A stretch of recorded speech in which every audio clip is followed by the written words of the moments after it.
ఇప్పుడు దుగ్గిరాల సమాచారాన్ని వీక్షిద్దాం.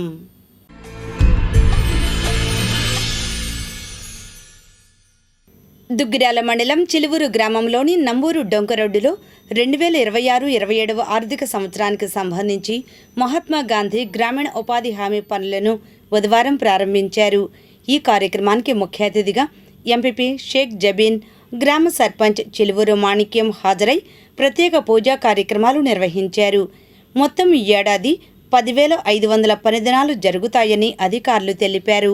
ఈ కార్యక్రమంలో deputy MPDO K Jawaharlal Nehru, స్వచ్ఛ గ్రామ స్వచ్ఛ వార్డు అధికారి వెంకట్రావు, పిఏపిఓ మధుబాల, గ్రామ అధ్యక్షులు తోటకూర సీతారామయ్య, పేరూరి సత్యనారాయణ, పంచాయతీ కార్యదర్శి ఎం శరత్, కూలీలు పాల్గొన్నారు. ఈ సందర్భంగా జబీన్, మధుబాల మాట్లాడారు. ఈరోజు 2026-27 ఆర్థిక సంవత్సరానికి మట్టి పనులు ఏప్రిల్ నెలలో ప్రారంభించడం జరిగింది. 10,500 పని దినాలు ఈరోజు ప్రారంభించడం జరిగింది. ఈ కార్యక్రమానికి అందరూ హాజరైనందుకు అందరికీ ధన్యవాదాలు తెలుపుకుంటున్నాను. ఈ ఆర్థిక సంవత్సరం 26-27 ఆర్థిక సంవత్సరానికి సంబంధించి ఉపాధి హామీ పథకం కింద ఏప్రిల్ నెలకి సంబంధించి 10,500 పనిదినాలు టార్గెట్ ఇవ్వడం జరిగింది. అందుకు గాను ఈరోజు చిలువూరు గ్రామంలో మేజర్ కెనాల్ వర్క్ను ప్రారంభించి ఉపాధి కూలీలు మరియు ఎంపీపీ గారు, గ్రామ సర్పంచ్ గారు, పంచాయతీ సెక్రటరీ గారు, పెద్దలు అందరూ పాల్గొనడం జరిగింది. దుగ్గిరాల మండలంలోని గ్రామాల్లో బుధవారం ఎన్టీఆర్ భరోసా పింఛన్లు ప్రజాప్రతినిధులు పంపిణీ చేశారు. ప్రతి నెల ఇచ్చే అన్ని పింఛన్లతో పాటు నూతనంగా 11 వితంతు పింఛన్లు మంజూరు కాగా నాయకులు ఇంటి వద్దకు వెళ్లి అందజేశారు. ఈ కార్యక్రమంలో deputy MPDO K Jawaharlal Nehru, MPP Sheikh Jabeen, market yard chairman Unnam Jhansi Rani, నియోజకవర్గ తెలుగునాడు ఉపాధ్యాయ సంఘం అధ్యక్షులు వల్లూరు నరసింహారావు, జనసేన పార్టీ మండల అధ్యక్షులు పసుపులేటి శ్రీనివాసరావు, మాజీ ఎంపీపీ వెనిగళ్ల శ్రీకృష్ణ ప్రసాద్, తోటకూర సీతారామయ్య, చిలువూరు మాణిక్యం, అంచే మారుతి, పసుపులేటి రవి యాదవ్, పర్వతనేని హర్ష, మెగావతి శంకరనాయక్, అంచే రవిచంద్, కాబోతు దేవదాస్, ఎడ్ల సాయి కృష్ణ, పంచాయతీ కార్యదర్శులు తెనాలి మురళీకృష్ణ, ఎం శరత్, చిలువూరు శేషగిరి, సచివాలయ సిబ్బంది, పింఛన్దారులు పాల్గొన్నారు. ఈ సందర్భంగా నాయకులు మాట్లాడారు.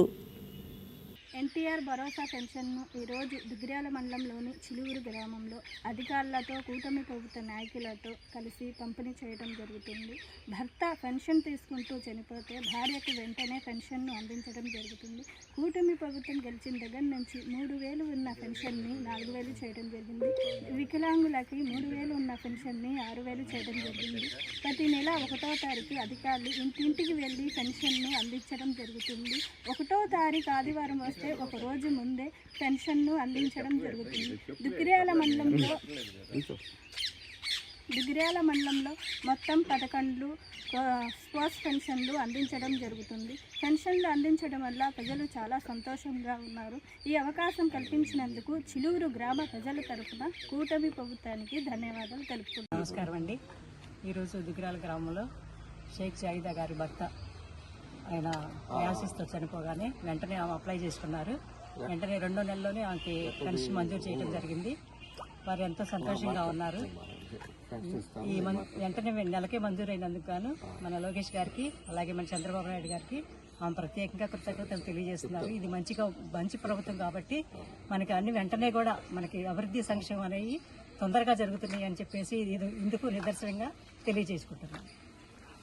కూటమి ప్రభుత్వ ఆధ్వర్యంలో వృద్ధాప్య వితంతు పెన్షన్ల పంపిణీలో భాగంగా దుగ్గిరాల గ్రామంలో జాహేదా గారి భర్త గత 2 నెలల క్రితం శస్త్రచికిత్సల సమయంలో చనిపోవడం, అదేవిధంగా ఆవిడ భర్త చనిపోయిన తర్వాత ఏదైతే కూటమి ప్రభుత్వం హామీ ఇచ్చిందో ఆ హామీ మేరకు వితంతు పెన్షన్ అప్లై చేసుకోవడం, వితంతు పెన్షన్ అప్లై చేసినటువంటి 40 రోజుల్లోనే ఆవిడ కుటుంబానికి ఆవిడకి ఆర్థిక భరోసా కల్పిస్తూ రాష్ట్ర ముఖ్యమంత్రి వర్యులు శ్రీ నారా చంద్రబాబు నాయుడు గారు ఏ హామీనైతే అమలు చేశారో, నేను ఇంటి పెద్ద కొడుకుగా ఉంటాననేటువంటి ఏ హామీ ప్రకారం 60 రోజుల్లోపే ఆవిడకి పెన్షన్ రావడం, అదేవిధంగా ఈ వచ్చిన పెన్షన్ ఆవిడ యొక్క నిత్యావసరాలకి మరియు కుటుంబ అవసరాలకు కూడా పెద్ద దిక్కుగా నిలబడటంతో ఆవిడ సంతోషం వ్యక్తం చేస్తూ పెద్ద కొడుకుగా ఇచ్చిన హామీ నెరవేర్చినందుకు మాన్యశ్రీ చంద్రబాబు నాయుడు గారికి, అదేవిధంగా మంగళగిరి నియోజకవర్గ శాసనసభ్యులు, రాష్ట్ర హెచ్ఆర్ఐటీ ఆర్టీజీఎస్ మంత్రి శ్రీ నారా లోకేష్ గారికి ప్రత్యేక కృతజ్ఞతలు తెలుపుతూ ఈ సందర్భంగా మరొక విషయం తెలపాల్సింది ఏంటంటే,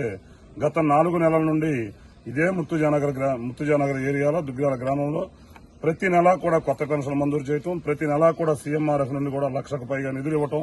అంటే నారా లోకేష్ గారు ఇంటికి ఒక అన్నగా ఎలా అండగా నిలబడ్డారో ఆయన యొక్క బాధ్యత నెరవేర్చడం గుర్తించి ప్రజలందరూ కూడా మరొకసారి కూటమి ప్రభుత్వాన్ని గెలిపించి ఈ రాష్ట్రాన్ని మరియు సమాజాన్ని ఆర్థిక అభివృద్ధితోనూ మరియు సంక్షేమాలతో అభివృద్ధిలో ప్రజల సహకారం ఎప్పుడూ ఉండాలని కోరుకుంటూ ఈ సందర్భంగా చంద్రబాబు నాయుడు గారికి మరియు లోకేష్ గారి ప్రభుత్వానికి మరియు కూటమి ప్రభుత్వానికి ధన్యవాదాలు తెలుపుకుంటున్నాం. చంద్రబాబు గారికి, లోకేష్ గారికి ధన్యవాదాలు.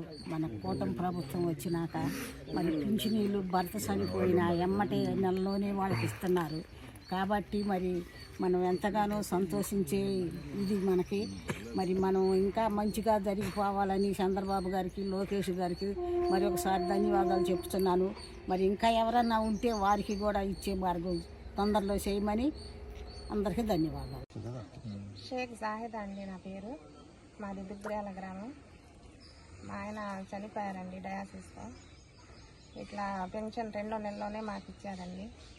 చంద్రబాబు నాయుడు గారికి, లోకేష్ బాబుకి ధన్యవాదాలండి.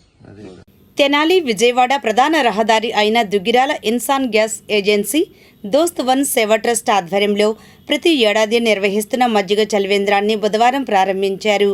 గత 10 సంవత్సరాలుగా వేసవిలో వాహనదారులకు దాహార్తి తీర్చేందుకు కార్యక్రమాన్ని కొనసాగిస్తున్నారు. ఈ కార్యక్రమంలో దోస్త్ అధ్యక్షులు మిక్కిలినేని గాంధీ, ఇన్సాన్ గ్యాస్ ఏజెన్సీ అధినేత, దోస్త్ కోఆర్డినేటర్ గద్దేవాసు, రాష్ట్ర వాణిజ్య విభాగం ప్రధాన కార్యదర్శి గూడూరు వెంకట్రావు, గ్యాస్ ఏజెన్సీ సిబ్బంది, వాహనదారులు పాల్గొన్నారు. అనంతరం వాహనదారులకు మజ్జిగను పంపిణీ చేశారు.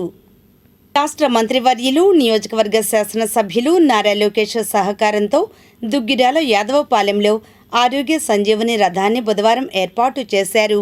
గత 3 ఏళ్లుగా నియోజకవర్గంలో ప్రజల ఆరోగ్య దృష్ట్యా గ్రామాల్లో సంజీవని రథాన్ని ఏర్పాటు చేసి ఉచితంగా పరీక్షలు జరిపి మందులను పంపిణీ చేస్తున్నారు. మొత్తం 150 మందికి పైగా పరీక్షలు జరిపించుకోగా అవసరమైన వారికి మందులను అందించారు. ఈ కార్యక్రమంలో ఆరోగ్య రథం ఇన్ఛార్జ్ బొజ్జ బాలు యాదవ్, నియోజకవర్గ తెలుగునాడు ఉపాధ్యాయ సంఘం అధ్యక్షులు వల్లూరు నరసింహారావు, పర్వతనేని హర్ష తదితరులు పాల్గొన్నారు.